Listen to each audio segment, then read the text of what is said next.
Although the country is facing some challenges, such as the ever-increasing cost of living and high unemployment rate, the ANC Secretary-General Fikile Mbalula believes strides have been made in keeping most of the party's election promises.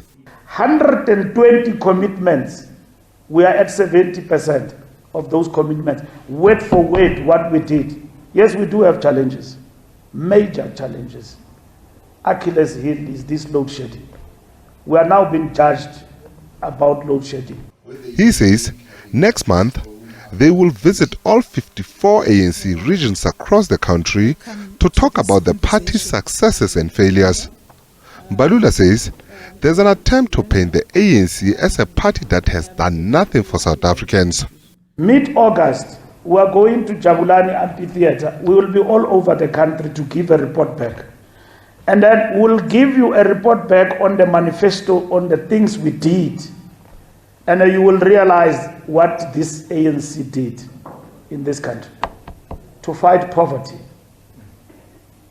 and to ensure that with all the difficulties we face in the economic front, we have never folded our arms. This 0.4% GDP growth is not happening on its own. The ANC Secretary-General also weighed in on the Constitutional Court's findings last week. He argued that when compared to her predecessor, Advocate Thuli Madonsela, the suspended public protector Advocate Busisiwe Mkhwebane had failed in each and every bid to defend her cases. This comes after the Apex Court found that President Ramaphosa's decision to suspend her was rational. Thuli Madonsela's decisions, as much as she was criticized, but she could stand her ground in terms of the law. Mkhwebane lost everything. Everything. I don't know how much he owes the state and the lawyers.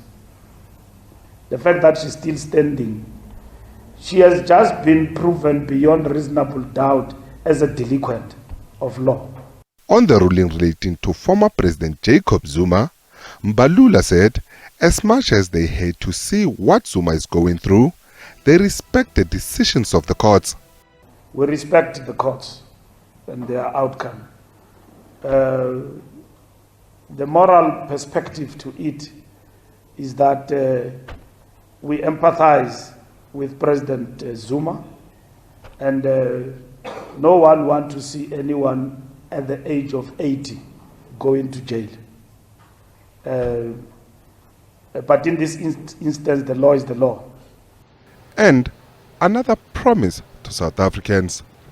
With the evidence we have on work being done, we are confident that by end December 2023, South Africa has a greater chance of ending load shedding.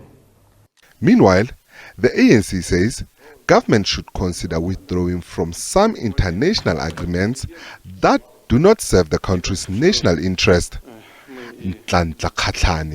SABC News, Johannesburg.